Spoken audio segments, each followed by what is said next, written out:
क्योंकि यह पॉजिटिव है, विधि परक है, इसमें नेगेटिव का कोई सवाल नहीं उठता। ना ना नहीं है। आज तो हमारे यहाँ दादा दादा दादा रहते हैं जो केवल देने के नाम से खुश हो जाते हैं, और आप जो हैं उत्तर प्रदेश में धीरे धीरे लाला लाला लाला भूल जाओ। बुंदेलखंड वालों, दादा को याद रखो। हाँ, यदि रखते हो तो नाना को रखो। नाना, हमें कुछ नहीं चाहिए, आप तकलीफ न पाओ, आप सब बांटते जाओ। वहाँ पर हमारे पास दादा है, वह खूब देते हैं। दा के बिना ददाती चीज दादा, जो देने वाला है बहुत बड़ा है, जिसके पास हमेशा हमेशा बरसता रहता है। समय समय पर वर्षा हो, इस प्रकार की भावना करने वाला किसान हमेशा हमेशा सबसे ऊपर रहेगा, और उसकी साफा की एक छोर जो है हमेशा हमेशा ध्वजा का काम करता रहेगा। ध्वजा है, साफा में से कुछ निकलता रहता है, वो हमेशा हमेशा यूं यूं करता रहता, आइए आइए आइए। जैसे मंदिरों के ऊपर ध्वजदंड रहता है और उसमें ध्वजा बुलाता रहता है, ऐसे ही हमेशा हमेशा निमंत्रण देने वाला, सुभिक्ष का निमंत्रण देने वाला, और समय समय पर हम सोए नहीं, आओ आओ, क्या आओ मेघराज, आओ आओ, यहाँ नहीं बरसोगे तो कहाँ बरसोगे। वहाँ तो आलस और ऐसो आराम में भीतर पहुँचे हैं, वहाँ पर पहुँचने से क्या होने वाला है। यहाँ धरती तपी है और उसके ऊपर बरसो, और हम परसो, वो परस रहा है। और ऐसे सुभिक्ष समय पर ऐसे किसान हमेशा हमेशा भावना पाता है। काले काले के सम्यक कले तो मघवा, ऐसे संतों ने इस प्रकार सुभिक्ष की प्रार्थना की है। भगवान से प्रार्थना से करते हैं कि काल काल पर, समय समय पर मघवा मैंने मेघराज वर्षतु कलयतु, वह सुभिक्ष करे। इसी का नाम धर्म ध्यान है। 24 घंटा किसान इस प्रकार के मंत्र के साथ वहाँ धान्य का और वृक्ष का वो ये प्रार्थना करता रहता है, और वो पुष्ट हो करके सब लोगों के लिए संतुष्ट हो करके सब लोगों को वितरित करता है। वो अपने घर में गोदाम बना करके नहीं रखता, यदि रखता है तो वह कुछ समय के लिए ज़्यादा होता है तो कहाँ रखे, वह नहीं भीगे, इसलिए बंडा अधिक लिखते हैं। हम बंडा गए थे, कई बार गए, हमने ये सोचा है कि यहाँ पर धान रखने का विशेष रूप से प्रबंध रहता है। वह बीज किसी भी प्रकार से इल्ली वगैरह नहीं लग पाते हैं, उस बंडा में इल्ली आदि नहीं घुस पाते हैं, राख रखते हैं और एक प्रकार से नीम के पत्तों से उसको ढक देते हैं। फिर 2 साल भी लग जाए तो भी उसमें किसी प्रकार प्रवेश नहीं होता, क्योंकि बीज राख फल भोग वे कहा। बीजों को सुरक्षित रखना, किंतु भारत आज किसान हो करके बीजों की उपेक्षा कर रहा है। ये शासन का ही एकमात्र फल है, नतीजा है। और इस ओर उन्होंने सावधानी नहीं रखी, इसलिए आप लोग किसानों का परम कर्तव्य है कि उनको कह दो कि यहाँ पर जो बीज आ रहा है वो बीज ठीक नहीं है, उसको आप खरीदो नहीं, और यहीं पर उच्च बीज का संरक्षण करके पूर्ववत यहाँ पर किसानी होना चाहिए। और चाहे ज़्यादा मात्रा में हो, विदेशों तक उसको दिया जा सकता है।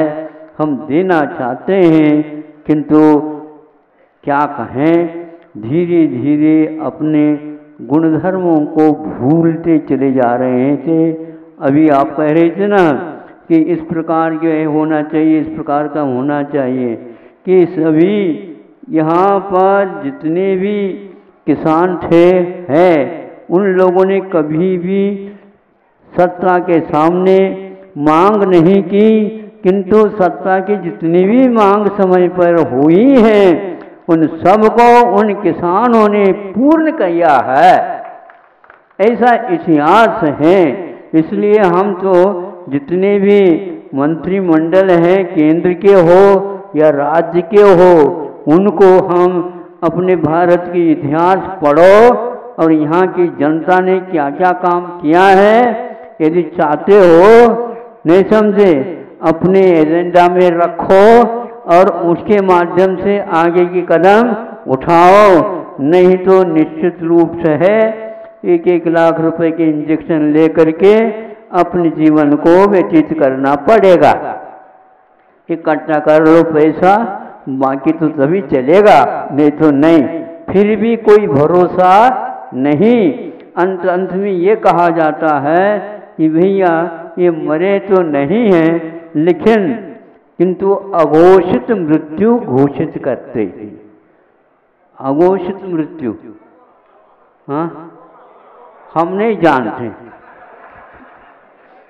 अघोषित घोषणा नहीं कर सकते, क्योंकि उनको अभी भी पैसा लेना है ना, हाँ, वेंटिलेटर में और लेना है, इसलिए तो आप लेते हैं। और आपको देना है, टैक्स तो देना ही है।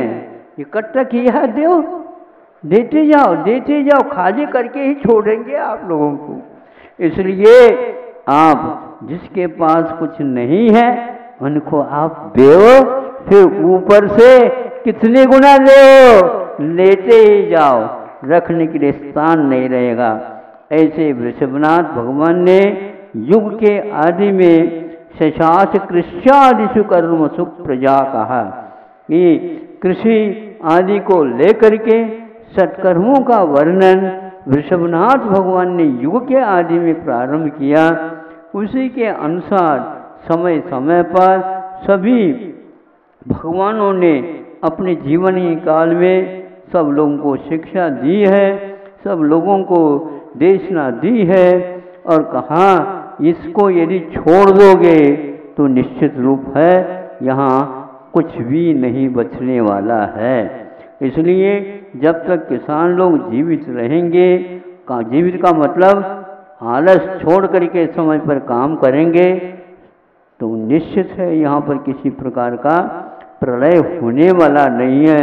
और इनका जब बैठना होगा तो बस वह विकराल काल आएगा, प्रलय होगा। प्रलय के लिए अभी आवश्यक दिन हैं, वर्ष हैं, तब तक वह आ नहीं सकता। ऐसे ही धर्मात्मा के माध्यम से यहाँ धरती भी टिकी है और धरती में उपजाऊपन भी है और धरती की उदारता भी देखने को उपलब्ध होगी। इसलिए संग्रह करो ने संग्रह हो जाए तो जिसको आवश्यकता है वह समय पर वहाँ तक पहुँच जाए।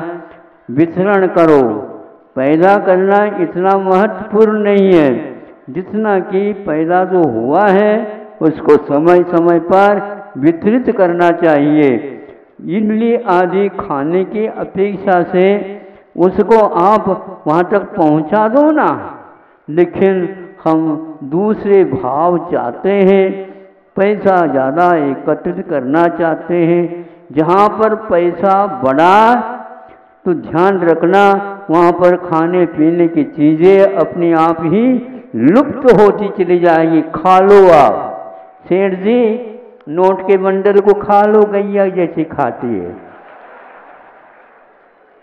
अब गैया को खाने की आवश्यक इसलिए अब पड़ गई तो कुछ नहीं मिलता तो वह खा लेती है। लेकिन आप लोगों को क्या पड़ा है मुझे बताओ, तो खा लो। बिस्किट भी आते हैं ना छोटे बच्चों को बिस्किट, उस बड़ों के बिस्किट अलग आते हैं विदेश से।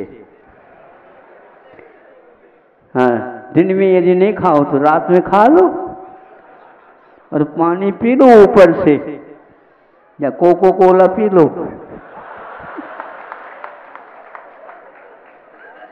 पच जाएगा।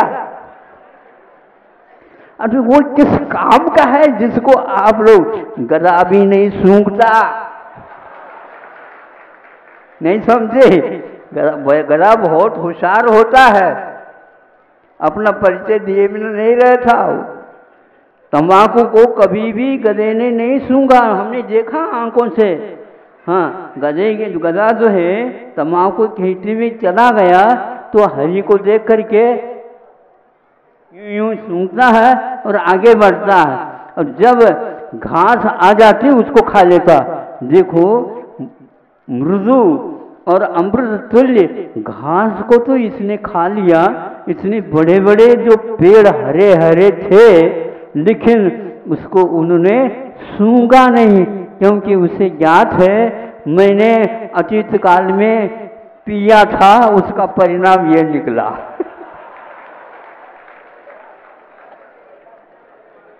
अब आप देखो, ये कैसे, हम कैसे कहेंगे आप लोगों को गरीबी आ गई कि इतनी गर्मी पड़ रही है, 50 को टेम्परेचर छूने वाला है, और फिर भी हुक्का खोलते हो।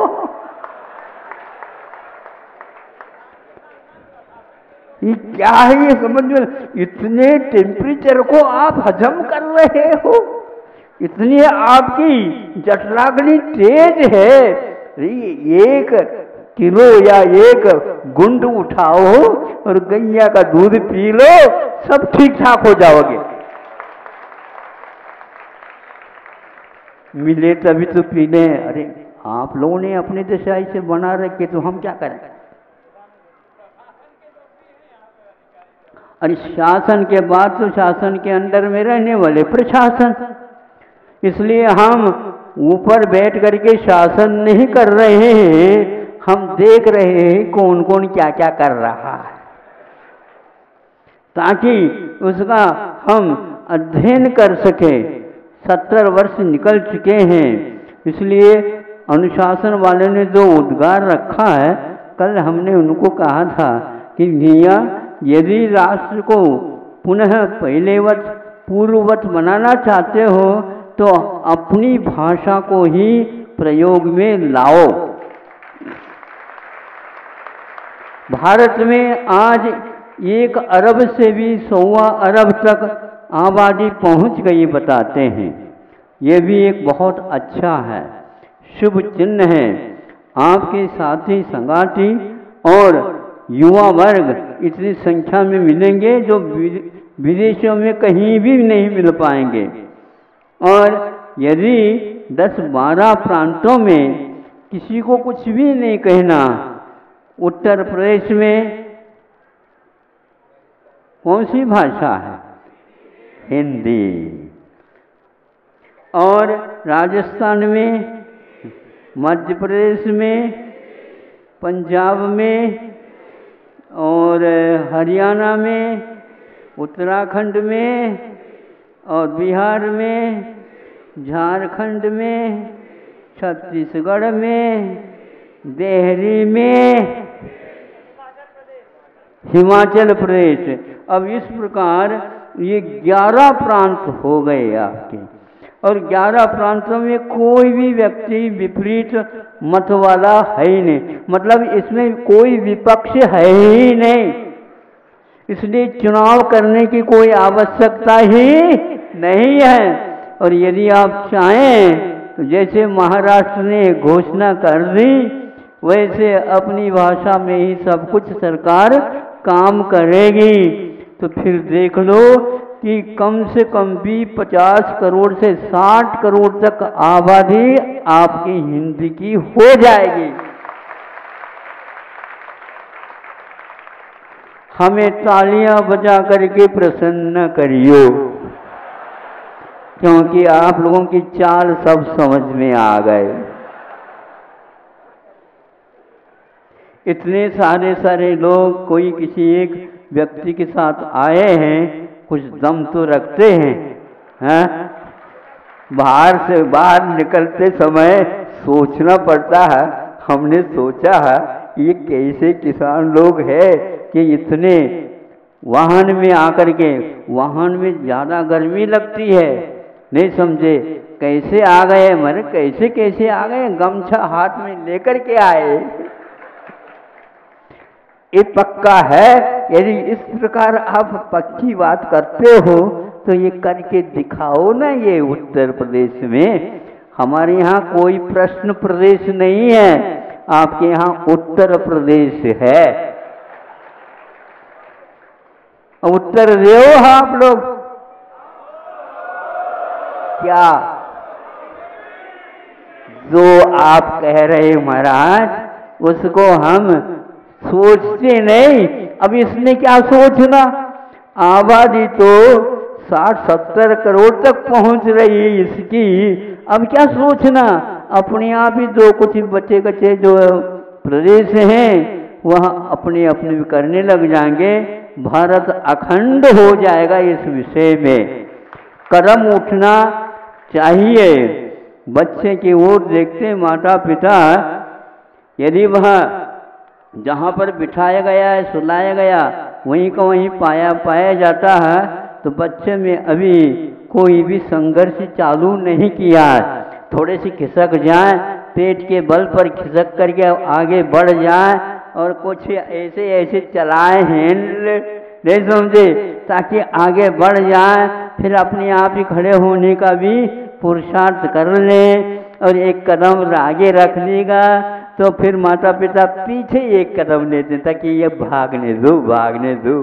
हम देख रहे हैं 70 साल में आप लोग जहाँ थे जितने के उठाई हैं। आगे बढ़ो और आगे बढ़ने का यह मंगलाचरण है। अनुशासन को चाहिए, प्रशासन को चाहिए। शासन के सामने कह दिया कि भाई हम इतनी जनता है हिंदी बोलने वाली, वह चाहती है उच्च न्यायालय और सर्वोच्च न्यायालय में इनकी भाषा में ही निर्णय न्याय का होना चाहिए।